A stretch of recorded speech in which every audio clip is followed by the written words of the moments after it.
Bien-aimés dans le Seigneur, que la paix et la gloire de notre Seigneur Jésus-Christ soient une fois de plus votre partage. Comme il est intitulé, ce pasteur n'est plus sous l'influence de l'onction du Saint-Esprit. Ce matin, le Seigneur m'a parlé d'un pasteur. C'est un pasteur qui passe sur les réseaux sociaux. C'est un pasteur qui dirige une église, une grande église. Et c'est un pasteur que j'écoute beaucoup. J'aime l'entendre prêcher. J'aime l'entendre parler. Mais ça fait déjà quelques moments, quand je priais, je voyais juste son visage, sauf que le Seigneur ne me disait rien. Vraiment, je crois, à 3 ou 4 fois, pendant que je priais, je voyais son visage. Et par expérience, je sais que quand le Seigneur me montre quelqu'un, il veut que je prie pour la personne. Quand je priais comme ça, je voyais souvent son visage et je priais pour lui. Je ne vais pas prononcer son nom. Mais j'aimerais parler à tous les enfants de Dieu. Prions pour nos dirigeants. Ce sont des hommes comme toi et moi, avec des imperfections, avec des qualités aussi. Prions pour les pasteurs. N'adore pas ton pasteur, respecte-le et prie pour lui, prie pour son salut. Prie pour que l'onction de Dieu soit toujours sur lui. Ne fais pas de ton pasteur, ne sois pas fanatique de ton pasteur, sois fanatique, soyons des fanatiques de Jésus. Parce qu'il y a beaucoup de pasteurs qui malheureusement n'hériteront pas le royaume des cieux. Parce que soit ils sont dans le faux, ou alors ils n'ont pas marché en droititude, ils n'ont pas marché dans l'obéissance totale à Dieu. Prie pour ton pasteur. Tu as un pasteur, tu l'aimes, tu le respectes. Prie pour lui. N'oublie pas de prononcer son nom dans tes prières. Prie pour sa femme, prie pour ses enfants, prie pour ses entreprises, prie pour son ministère. Ton mari est pasteur, soutiens-le dans la prière. Ne te fie pas seulement à la gloire que cela peut te procurer, au respect que les gens peuvent te donner par rapport à cela, par rapport à ton rang de femme ou d'épouse, de pasteur. Ne te fie pas à cela, il y a un combat. Ton père est pasteur, prie pour ton père. Ton frère est pasteur, prie pour ton frère pasteur. Ton fils est pasteur, ta fille est pasteur. Soutenons les pasteurs dans la prière. Lorsque le Seigneur me l'a montré tout à l'heure, c'était ce matin. Ça m'a fait peur. Parce que cet homme prêche bien. Il enseigne bien. Ça m'a fait peur parce que nous pouvons tous perdre le salut. Tous. Il faut faire attention. Nous devons faire attention à notre salut. Notre salut doit être notre priorité.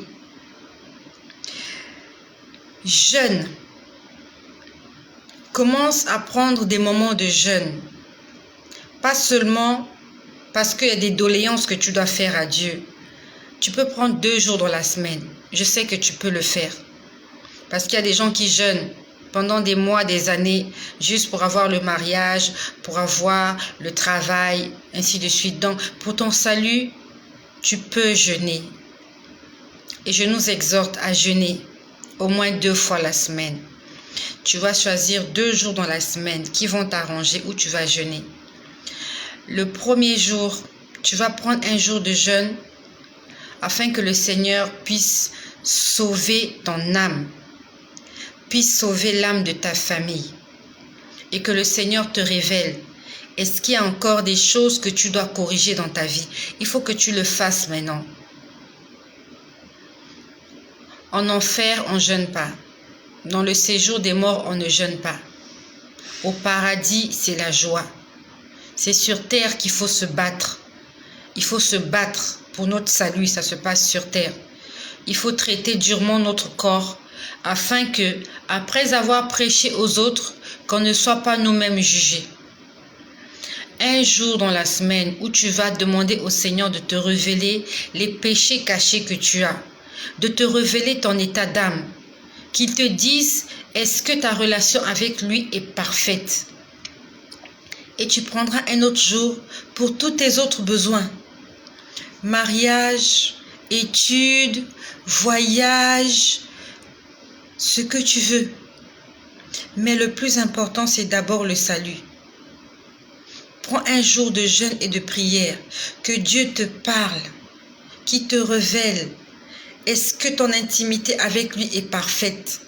Il faut qu'il te dise, est-ce que s'il revient aujourd'hui, est-ce que si tu le croises, est-ce que tu pourras entrer dans sa majesté? Donc ce pasteur-là, le Seigneur m'a montré son visage. Il passe à la télé, il passe sur les réseaux sociaux, il est applaudi, il est aimé, il est apprécié. Même moi, j'aime l'écouter parler, il parle très bien. Donc lorsque j'ai vu son visage, j'ai pas vraiment compris, j'ai commencé à prier pour lui. Et avant que je voie son visage, j'ai vu une femme enceinte. Je ne sais pas pourquoi j'ai vu cette image. Mais la femme était noire. Quand je dis noire, en fait, la femme avait l'apparence noire, comme un dessin noir. Donc, j'ai pas vraiment vu les vêtements qu'elle avait portés. J'ai pas vu son visage. J'ai juste vu une silhouette noire d'une femme enceinte. Puis après, je vois le pasteur. Alors que j'étais en train d'intercéder pour ma sœur à qui j'ai répondu tout à l'heure au sujet de l'enfant. Donc ce matin, je priais pour cette sœur, afin que le Seigneur me dise s'il fallait qu'elle envoie l'enfant en Allemagne ou pas. Le Seigneur m'a répondu dans la soirée. Mais le matin, quand je priais pour elle, au lieu que le Seigneur me parle d'elle, le Seigneur me parle de ce pasteur qui passe à la télé, sur les réseaux sociaux, des milliers de vues, de milliers d'abonnés sur son site. J'ai pas dit que c'est pas bien, c'est très bien. Pour la gloire du Seigneur, partageons pour l'évangélisation. Fais le partage pour évangéliser. Ne partage pas parce que tu es fanatique de la personne. Parce que la personne elle-même, elle aura des comptes à rendre à Dieu. N'adorons pas nos pasteurs. Ayons de la déférence, donc ayons du respect pour eux, mais ne faisons pas d'eux des dieux. Ne faisons pas de pasteurs des dieux. Il n'y a qu'un seul qui mérite la louange et l'adoration. Il s'appelle Jésus-Christ. Ne chante pas pour ton pasteur. Ne te mets pas à genoux pour ton pasteur. Mets-toi à genoux devant la présence de Dieu. Donc le Seigneur me montre ce pasteur. Quand il me montre ce pasteur, je me mets à prier pour ce pasteur. Après, je vois un endroit, il y avait la pagaille. C'était une pièce, il y avait vraiment de la pagaille, c'était comme un débarras. C'était comme un débarras. Je n'ai vraiment pas compris ce qui s'est passé. Donc j'ai vu quelqu'un dans ce débarras en train de faire des choses. Quand je dis débarras, c'est un endroit, on va dire c'est un petit fourre-tout. C'est un endroit dans la maison qu'on aménage où on va laisser les choses, vraiment les choses dont on ne se sert pas de temps en temps. On ne se sert pas tout le temps. Donc c'était comme un débarras. Donc je vois quelqu'un dans le débarras, je ne sais plus trop si c'était un homme, une femme, je ne sais plus. Mais la personne était en train de faire quelque chose dans ce débarras. Les choses étaient par-ci, par-là. Quand le Seigneur me parlait de ce pasteur, c'est un grand pasteur. Il fait des miracles, il prophétise même. Il prophétise. Donc, la personne a fait quelque chose et est sortie du débarras. Et quand elle est sortie du débarras, dans le débarras, il y avait une poupée. Et je parle sous le contrôle du Seigneur. Ce n'était pas un songe, ce n'était pas un rêve. J'étais en train de prier pour ma sœur qui veut envoyer l'enfant en Allemagne. Le Seigneur se met à me parler de ce pasteur. Donc, je priais pour ce pasteur, pour son salut, pour son ministère. Le Seigneur commence à me montrer certaines choses. Le débarras. Il y avait quelqu'un qui est venu, a fait des choses dans le débarras. Je ne sais pas qu'est-ce qu'il a fait parce que je l'ai vu de dos. Je le voyais faire des choses dans le débarras. Quand il a fini de faire ce qu'il avait à faire, il est sorti du côté droit. Et dans le débarras, pendant qu'il était en train de bouger les affaires, il y avait une poupée. Une poupée. Quand je parle de poupée, c'est poupée. Il y avait une poupée qui était assise dans le débarras. Donc peut-être que la poupée appartient à sa fille ou à quelqu'un. Mais il s'agit d'une poupée. Donc je vois la poupée assise. La poupée en question a des cheveux noirs. C'est pas une poupée Barbie. On va dire que c'est quand même une grande poupée. Je vois la poupée en train de commencer à faire des gestes. Une poupée toute seule. Elle a commencé à bouger. Elle était assise. C'est incroyable. La poupée a commencé à bouger. Elle était assise. Elle bougeait les mains. Elle commençait à bouger. Après, je sais pas. C'est comme si elle avait une assiette de nourriture en face d'elle. Je ne sais pas qui lui a mis l'assiette là. Et je la voyais commencer à manger. La poupée commençait à manger des espèces comme des céréales. Elle mangeait comme des céréales, comme des cornflakes. Parce que je la voyais, elle mangeait et les choses en question étaient en train de s'éparpiller. Je n'ai pas compris ce que ça signifiait. Dans un débarras, une poupée en train de gesticuler. Donc, c'est comme si cette poupée est possédée d'un esprit impur. Et elle est en train de faire des choses. Je ne comprenais pas. J'ai dit, Seigneur, qu'est-ce qui se passe? Je vois une main. Dans cette main, je ne sais pas si c'était une main droite ou une main gauche, je ne sais pas. Dans cette main, je vois 4 boutons rouges. 4 boutons rouges. Donc, c'est comme si on a enlevé des boutons. Je ne sais pas exactement combien de boutons il y a sur une chemise, mais chaque chemise a son nombre de boutons. Il y a d'autres qui ont des boutons ici, d'autres qui ont des boutons ici, mais on a arraché 4 boutons de la chemise de ce pasteur. Ça veut dire que quelque part, on va dire que sa nudité, donc en fait, il y a des parties de son corps qui sont à découvert. Parce que si c'était ici, ça veut dire que ici, il n'y a plus de boutons, on voit ses mains. Si c'était au niveau du torse, ça veut dire que si on arrache, on voit ton torse. Donc, on a arraché 4 boutons. Je ne sais pas qui lui a arraché ces boutons-là. Je ne sais pas. Mais on a arraché 4 boutons sur la chemise de ce pasteur. Ça veut dire qu'il y a sa nudité qui devient visible. Les gens peuvent voir ses défauts. Après, on me montre une boîte. J'ai la même, j'ai oublié de la prendre. Je vais essayer de vous montrer un peu. Je prends l'exemple. C'est un exemple que je prends. Une boîte. Ça, c'est une bouteille. Mais là, il s'agissait d'une boîte. Et à l'intérieur de la boîte, il y avait du beurre de cacahuète. Quand je parle du beurre de cacahuète, pour ceux qui ne connaissent pas le beurre de cacahuète, c'est la pâte d'arachide. Donc, c'était une boîte plus grosse que celle-ci. Celle-ci, c'est une bouteille. Celle-là, c'était une boîte cassable. Une boîte cassable. Comme les boîtes dans lesquelles on vend de la mayonnaise. Mais cassable. Des très grosses boîtes. Avec un bouchon. Un bouchon à vis. Donc, je vois une bouteille cassable. À l'intérieur avec du beurre de cacahuète. Beurre de cacahuète, c'est la pâte d'arachide. Et la boîte était ouverte. Il n'y avait pas de bouchon. À l'intérieur, il y avait du beurre de cacahuète, mais qui avait déjà été entamé. C'était peut-être jusqu'à ce niveau-là. Mais vraiment entamé. Donc, on a utilisé le beurre de cacahuète. On n'a pas fermé le couvercle et on l'a laissé à découvert. Et on sait que la Bible nous dit « Soyez remplis du Saint-Esprit ». Donc la boîte, ce pasteur, n'est plus rempli de l'onction, puisque son beurre de cacahuète, c'est de la nourriture. Et la Bible nous dit que notre nourriture, c'est la parole de Dieu. Donc, il a sorti des choses, sorti, il n'a pas remplacé. Et ça se trouve à ce niveau-là. Non seulement ça se trouve à ce niveau, mais c'est à découvert. Ça veut dire que c'est exposé à toute imperfection, à toutes les éventualités. Des insectes peuvent entrer, la poussière peut entrer, la saleté peut entrer, de l'eau peut entrer. En fait, n'importe qui peut venir verser parce qu'il n'y a pas la protection. Parce qu'il n'y a pas la protection.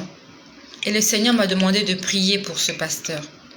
Et j'ai prié pour lui parce que c'est un enfant de Dieu.